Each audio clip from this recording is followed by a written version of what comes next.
Hi, I am here. We're doing this again. I was just streaming, but I wasn't live. We'll see if it ends up in the final video. That should be pretty fun. Hi, Who Designs. Everybody should subscribe to Who Designs, by the way. They got the Eldritch Doctor, they got the Sunflower Doctor, they got another one that's popping out of my head right now. But everybody subscribe to Who Designs.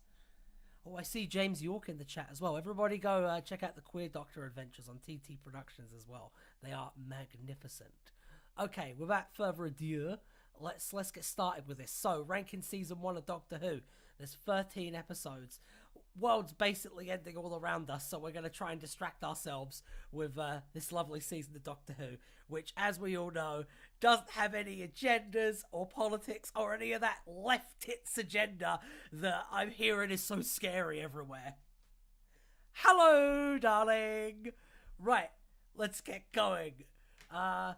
Okay, so episode 1, Rose. Rose is magnificent. Okay, it's definitely getting a high spot, but we'll see where it goes as to how high it gets. The thing that strikes me about Rose is that it's basically perfect, whether you're like watching an episode for the first time as a new viewer and you don't have any context for what Doctor Who is, or if you're an established fan. Because I mean, obviously they bring in the Autons, but they also tell a really, really good Auton story that plays off the stuff that the Autons do very, very, very well.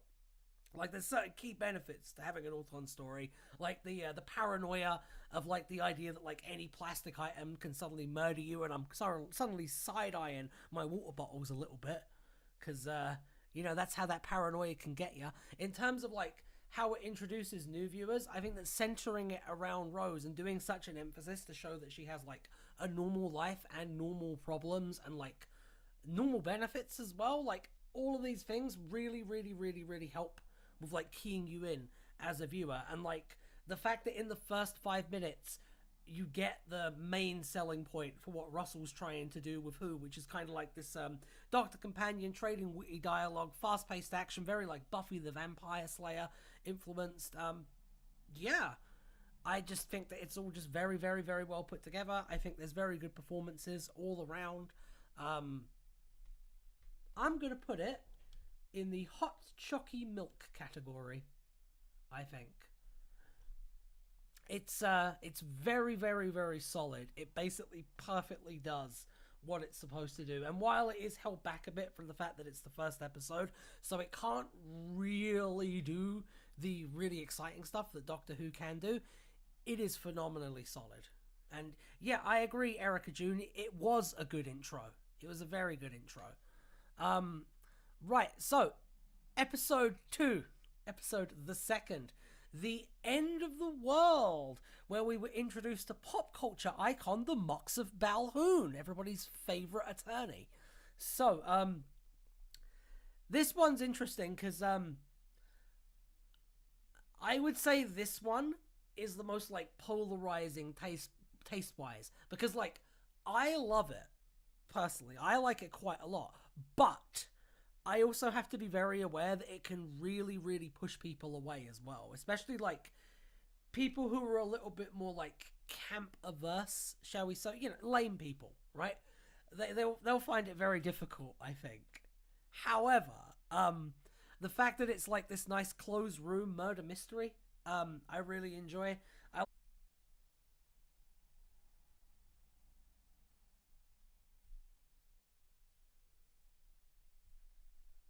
One sec, sorry about the dead one. I'm gonna just start singing instead. So let's try and bounce things up back a little bit and keep things going. So the End of the World, as I was saying, it can be a little bit of a problem episode for some people. Me personally, I like the murder mystery aspect of it. I really like the fact that Rose is being used to like connect with characters who would normally be invisible in these kind of stories. That's really important to me as a Tower Hamlets boy, and I really like it. I don't know. I think it's very solid. I think it's a good like next step point if you're like doing Doctor Who and stuff. If say you had to reboot it. So yeah. And obviously, all of the aliens and stuff are very cute. and the adherence of the repeated meme joke is very, very, very funny, and I appreciate it very much. I would say those are my main points on that one. And now we're going to move on to Hey Ho! This is quite an interesting one. The first Mark Gatiss joint of New Who. And I would definitely say that I have some opinions on this one. Some pretty strong opinions, actually. I'm not sure if I like this one very much. Okay. Let's dig into it a little bit. Let's get a little bit like saucy with it. Let's get real. This one's got some really, really iffy shit in it, frankly. And, I got some problems with that, essentially. I think it's a very of the times thing, the fact that there's like a really, really casual reference to one of the characters like assaulting Rose while she's like unconscious. That was very, very strange.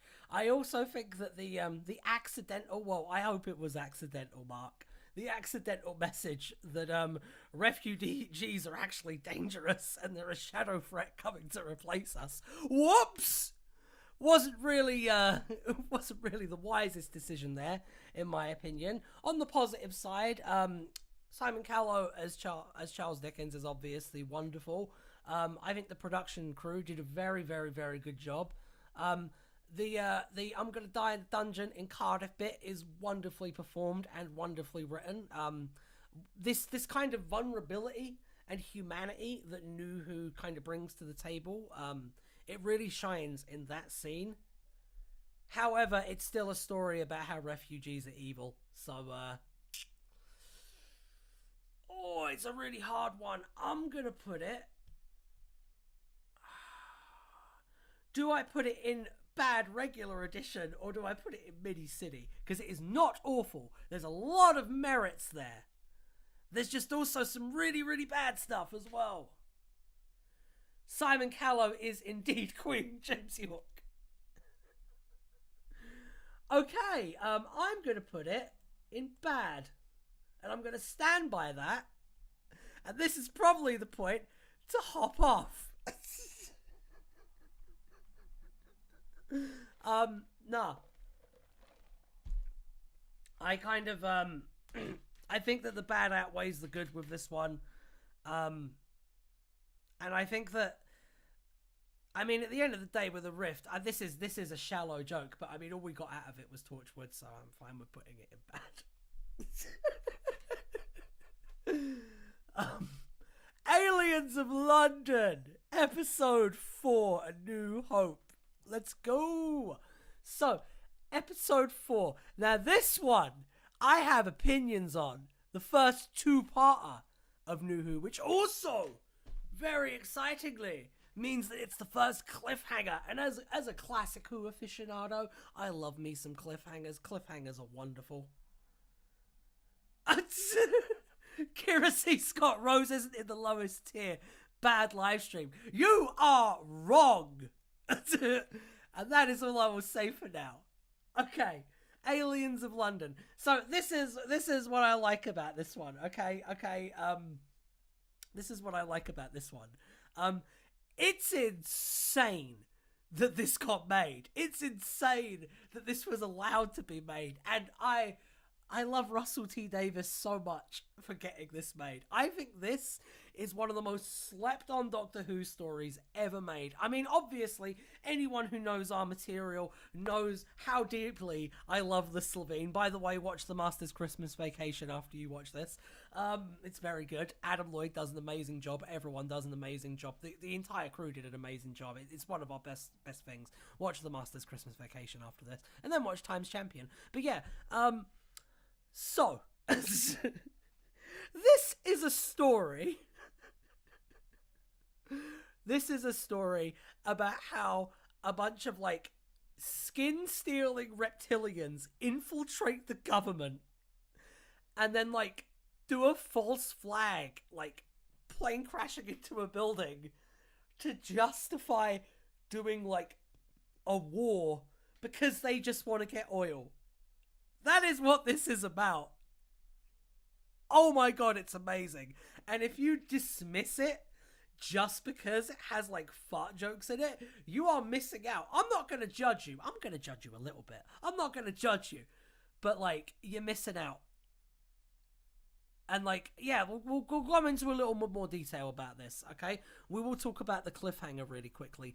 That cliffhanger must have been so impactful for like kids. Because imagine there's going to be a lot of kids who like have no context for what that even is. And they get to the end of the episode and they're like, wait a minute, Docky Who is going to die? Incredible. Absolutely incredible. The resolution, a bit less incredible, where it turns out that, oh, Time Lords are just immune to electricity now, sometimes. That was a bit odd, but hey-ho, what are you going to do, right?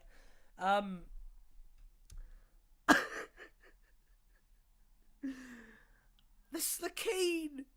I tell you what, one bit that does bring this down and definitely keeps it from like the fried gold bit. There are a couple of bits where the like early wobbliness of New Who really shows. One bit in particular that I can think of and that will always stick. This is burned into my brain, and it's been burned into my brain for decades, right?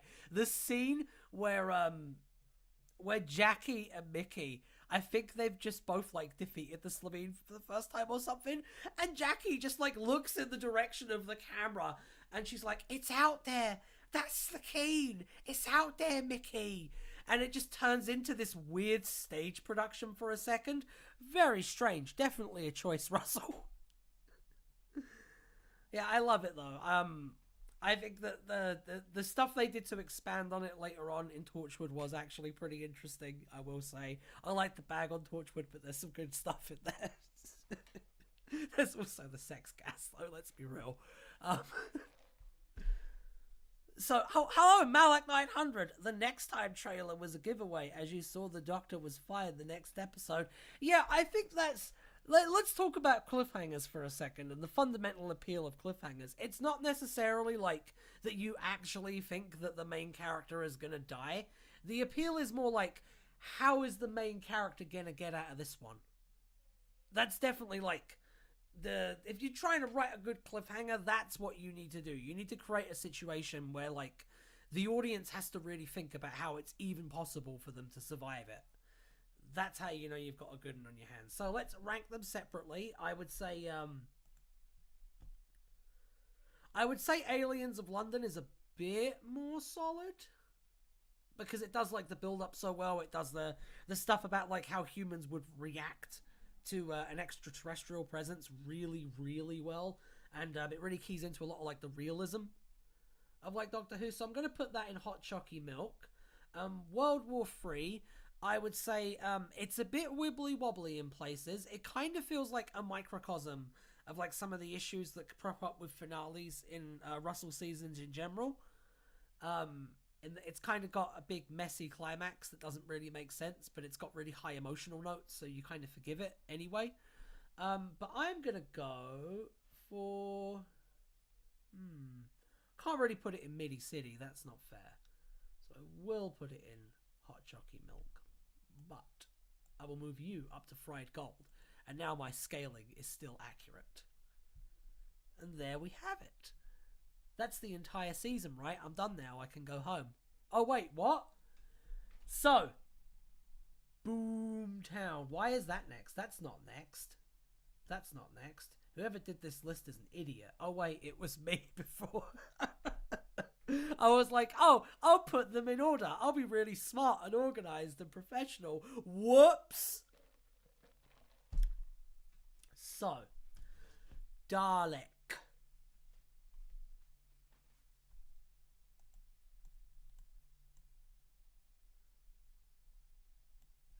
It's trash. It's the worst episode ever. It's awful. I'm just kidding.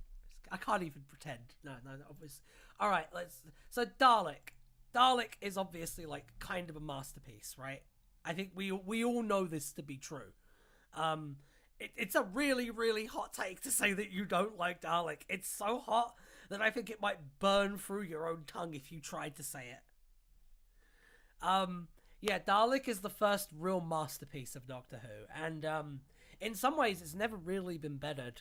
Uh, Robert Shearman comes in off of his Big Finish cred and just like absolutely floors it first time, and they really need to use more Big Finish writers.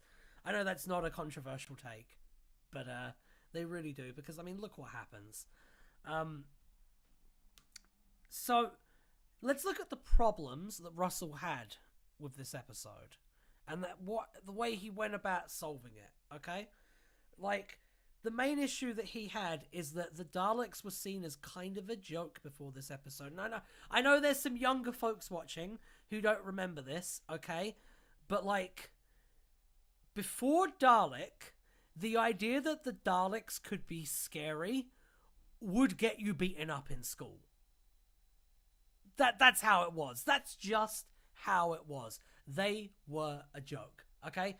And I think that every single decision in this is calculated perfectly to work against that. And yes, I know Remembrance of the Daleks did it first, but doing the scene where the Dalek climbs up the stairs was absolutely essential to the long-term sustainability of the TV show, and you will not convince me otherwise. This is see, this is the thing about Russell, is I might have issues with him as a writer, but as a producer, he's an absolute genius, and he's untouchable. And like, the decisions that come across here very much were like, they even make the little plunger dangerous. And it's dangerous in a way that's way more like viscerally nasty than like just getting shot. That thing like crushes your skull. Like, it just crunches your jaw and all your teeth get sucked into it, I imagine. It's pretty gruesome. Well done. Well done. Well done. You check on the TARDIS wiki for the teeth thing. I'm sure it's not true, but someone should edit it in so that it is true now. You can use this video as a source if you want. But yeah, it is absolutely fantastic. I don't know. Obviously it goes in the fried gold category. Obviously. So just pop that right there. Okay. And now we move on to the long game. Well.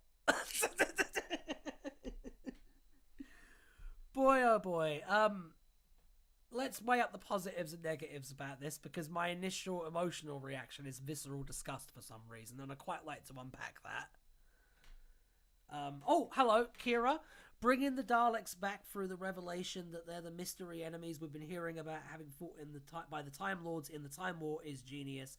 It definitely adds to the scariest. Yes, 1,000 times yes. That is super, super, super true. Didn't Something Blue just copy and paste Dalek directly? Yes, we did. You're talking about Predator of the Daleks. Yes, Predator of the Daleks is literally just, what if Dalek, but the base Under Siege was a bunch of neo-Nazis, who are also Torchwood, by the way, because Torchwood in the Answer Doctor series are neo-Nazis. Check it out. It's a riot. Also, the Valyard is there. We can say that now because we revealed it in Times Champions. Thanks for letting me plug our show shamelessly. You're the best, Who Designs. Everybody should also check out Who Designs. They got the Eldritch Doctor. It's really quite good. Okay, so, yeah, the long game. Sorry, getting distracted. Yes, I agree, Erica June. I think it was a taste of how harrowing the finale is. I think it sets it up perfectly. I also think having it be the episode 6 was a very good decision as well.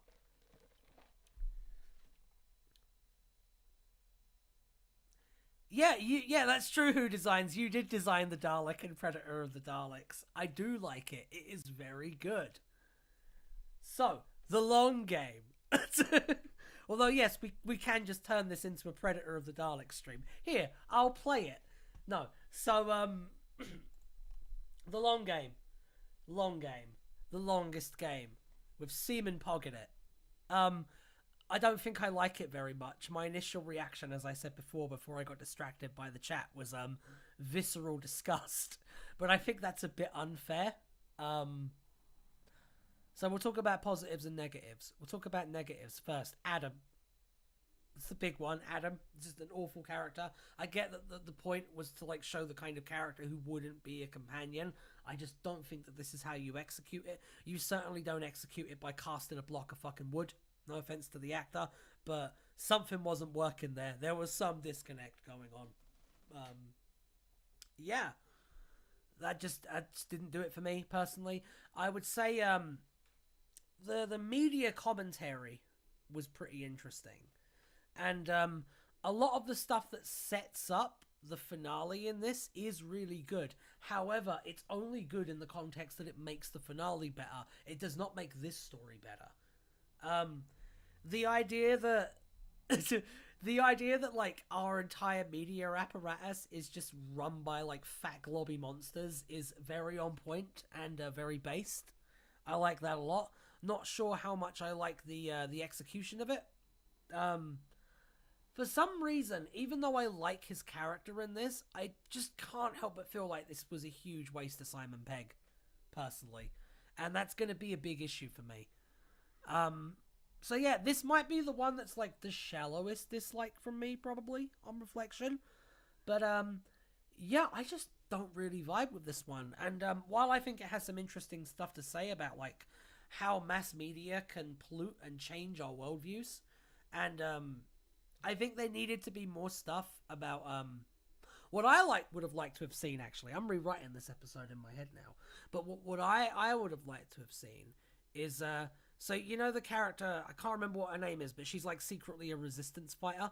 I would have had the media that radicalize the resistance fighter also be part of the media apparatus of the station, because that way, what you're effectively having there is extremist groups as controlled opposition, which, I mean, yeah, you want to get into like the conspiracy theory stuff, there's your big one. This is a Doctor Who stream! Ha Oh no, they've released the gas. Right. So let's get on to rating. That's a good point, James York. It's very much ahead of its time, but also dated. That's kind of just a Russell thing, to be honest. I don't know. He just manages that somehow. I don't understand it, and I'm not going to pretend to understand it, but it's definitely the case. I'm going to go with Midi City because I feel like it has really, really violent veerings of like good points and bad points. Let's have a look. Kira C. Scott, I love how the big blob thing in the episode just looks like a big, wet, melted slab of bologna. Very cool. It is very cool. I think we can certify that. Big blob guy, very cool. Yeah, definitely. Definitely. And it's on to Father's Day.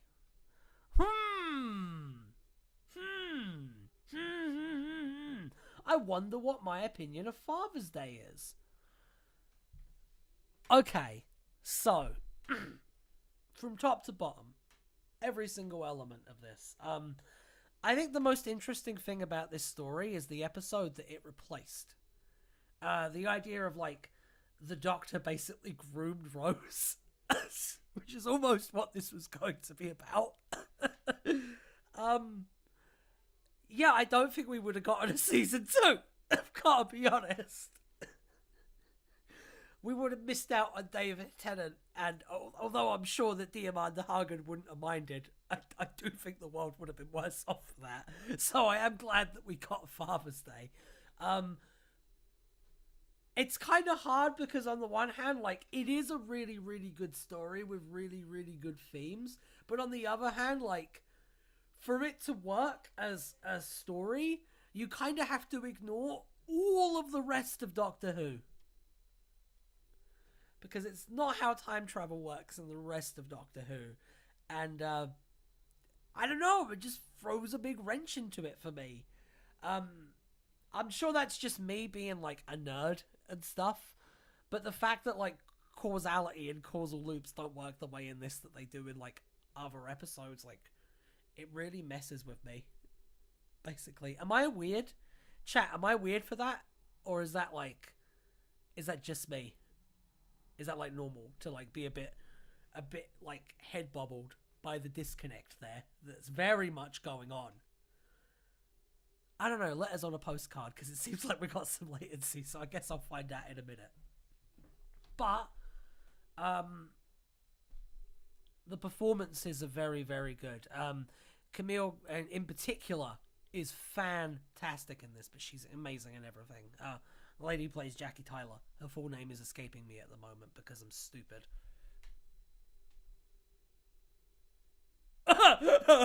Who decides? As someone with a lack of father figure, Father's Day is a bad episode because it has the word father in the title. That is very true, and let's move it to the vomit soup pile. No, I'm gonna say Midi City for Father's Day. I think it has some really strong points. I think it has some kind of negative points. I do think that the Reapers are a cool idea in another show. That's kind of where I'm at with it, basically. It was nice to see the Doctor kind of be helpless, though. That was fun. It's always nice to see the Doctor be helpless. Anyway, on to The Empty Child by Stephen Moffat. Well, I already did the joke where I put the great episode into vomit soup unironically, so I can't do that. And now, because I've only got one joke, I've kind of been left adrift. So, bye everyone. No, I'm just kidding. Don't go. Don't go. Empty Child. Well, it's quite good, isn't it?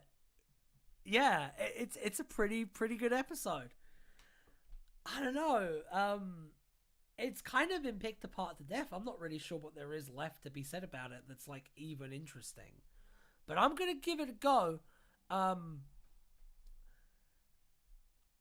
really like the kind of mixture of realism and stylization they do with how they recreate the London Blitz.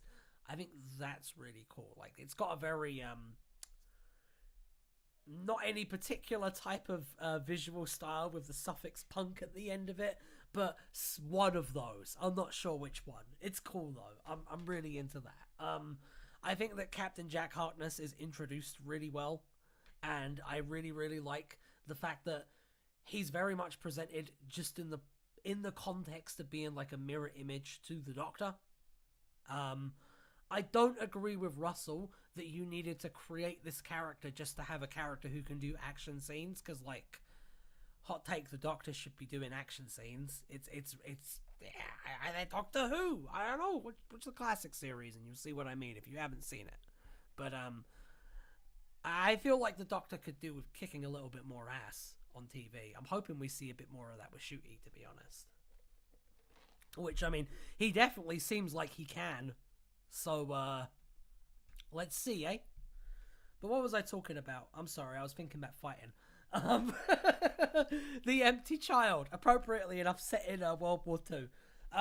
I like the different mystery thread aspects of it. I think they build up really nice. I think it's very well paced. I think the dialogue is very snappy. I think that the horror in it, it's very scary.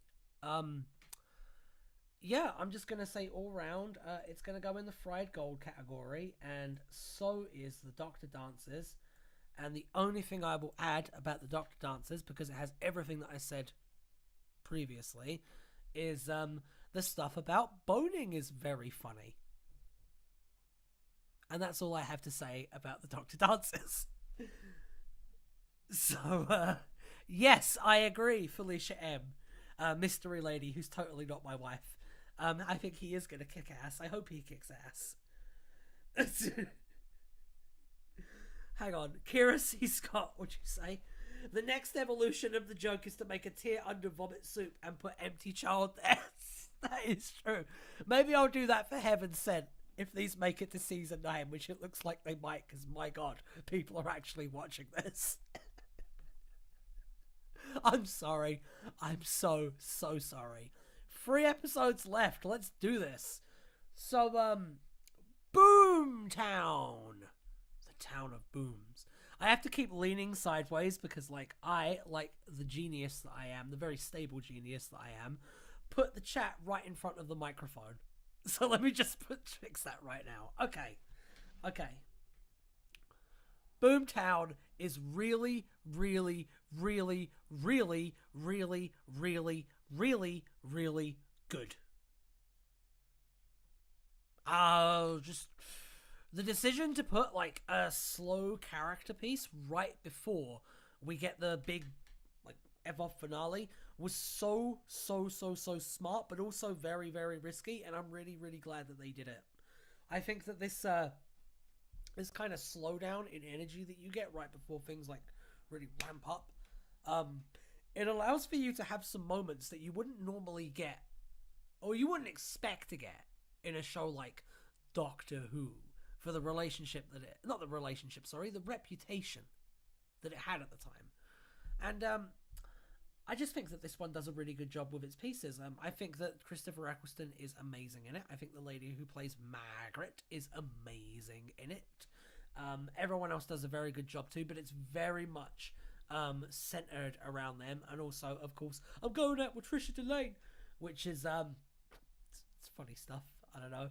That's the one time for me. Usually, I don't really mind the kind of real world soap opera influenced stuff in Russell's era, but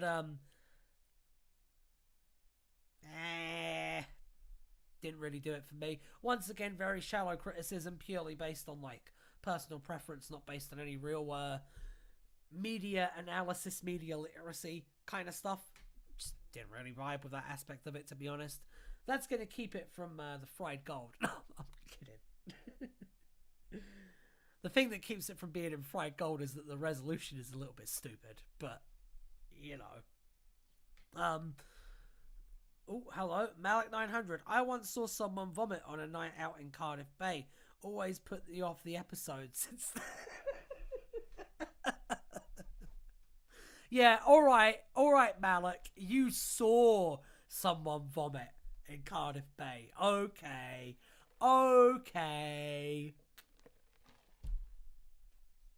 Boomtown. I think it's hot chalky milk. I think that you drink it down, it goes down your throat, it goes blub, blub, blub, blub, blub, and you get that lovely warm feeling. I'm adjusting this now because I'm dumb. Right, let's go on to the next one. Okay. All right.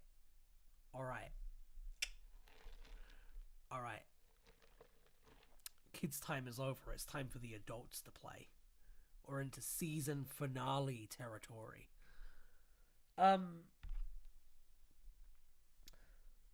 Bad Wolf, some of the parody stuff has aged kind of poorly just because, like, it inherently dates it. But I think that those scenes work well enough on their own and, like, explain themselves well enough alone through context cues that it kind of gets away with it. Like, even now. Ooh. Hot take, the next 2 episodes suck. I'm also tendering my resignation to the Doctor Who fan community. I'm sorry, Kira. I'm sorry. It seems like you've got a really bad case of wrong opinionitis. And thankfully, as someone who is the Doctor, as is half of this chat, we will fix you. It's fine. I will convince you that these are good. I will convince you that these are good. It's fine. And then I will sell you a used car. So, Bad Wolf. The idea of, like, a fascist takeover of media. It's a ridiculous idea. Right? Could never happen. Could never happen. The idea of, like, fascists taking control of our, like, media apparatus to, like, make the general population stupid and violent and callous and cruel and open to doing terrible things that are terrible for them. That'd never happen, right? Anyway, yeah, no, this is another one that could just kind of, it's very difficult to watch it now because it got so much stuff right about what way the world's going, and it kind of worries me about how the future's going to go a little bit based on just how much of this kind of gets right. Just like this endless cycle of like content and cruelty and an algorithm that rewards cruelty. It's very striking and it's very ahead of its time. As James York rightly said before, this is very much a thing with Russell. He's both ahead of his time and dated at the same time. Very impressive how he manages to do that, I have to say. I think that this makes a much better use of the space station subplot than the episode that actually sets up the space station does. I think that this does a better job of that episode's themes than that episode does. Obviously, the big reveal, spoilers, the Daleks are in it. That's played spectacularly. I like all the little nested references to Classic Who. I like the Doctor getting to kick a little bit of ass. I like to see that.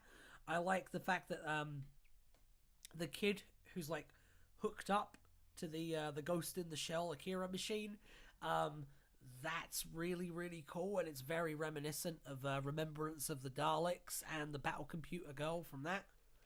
Not quite as creepy as that, because ooh, that's a creepy one. If you haven't seen Remembrance of the Daleks, high recommend. Very, very good. But we're not talking about Remembrance of the Daleks right now. We're talking about Bad Wolf. The idea of the phrase going across all the time and space is pretty interesting. We'll talk about that more in the Parting of the Ways review thingy, whatever it is.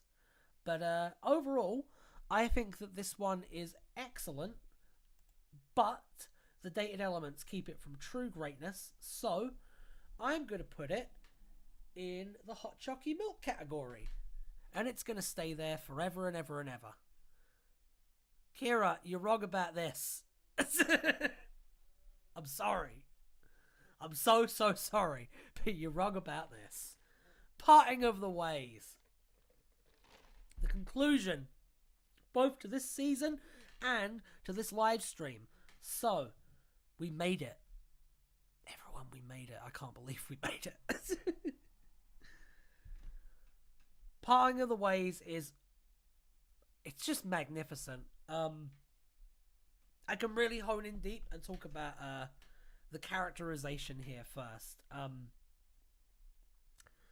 It is phenomenal to me that even though we only got Christopher Eccleston's Ninth Doctor for one season, very sadly, in my opinion, it is incredible to me that the Ninth Doctor gets such a complete story. Like, from the first time you see him to the last time you see him. The resolution of his character arc in this, every time I watch it, even now, I'm, like, shook by how well it's done. Like, you... from the dialogue to the directing to the acting. I'm sorry, there's just so many elements that I'm just getting deer in the headlights syndrome thinking about all of them. It's like when someone asks you what your favourite song is and you think of every song you've ever heard all at once and you can't think of any of them. This is just magnificent. I don't know. It's got some great Dalek action in there. Let's talk about the more shallow elements first. It's nice to see the TARDIS get put to use as kind of like a warship for a little bit when it like tanks that missile. That's pretty cool. I think that the long-standing tradition is set up here of setting up characters as companions and then horribly killing them. And it's a tradition that I love. It's very dear to my heart, and it's very well executed with Linda with a Y. Every single time that gets me. Just wonderful, wonderful, wonderful, wonderful storytelling there. And the fact that it brings in this new character, gives them a complete arc. It completes the Doctor's arc. It completes Rose's arc. Because that scene where she's sitting in the cafe and Billie Piper is just acting her heart out. And the dialogue is hitting every single key emotional point. And it's like, you strip away the science fiction. You strip away the Daleks. You strip away the Doctor. All it is just this girl who sat there and she's desperate to help someone that she loves. That's the core of this entire thing. That's what Bad Wolf is. It's not some cosmic Dr. Manhattan entity. It's just that. It's just wanting to help someone you care about. And like, that is the most powerful force in the universe. And I mean, for all we can talk about Davis Ex Machinas, this one is very, very well set up and very, very well executed. I almost forget about the fact that the Doctor is kissing a 19-year-old. It's that good. Ew. I'm gonna say it probably goes in fried gold. And that is all of my opinions. Oh, actually, that's not true. I have one that I forgot.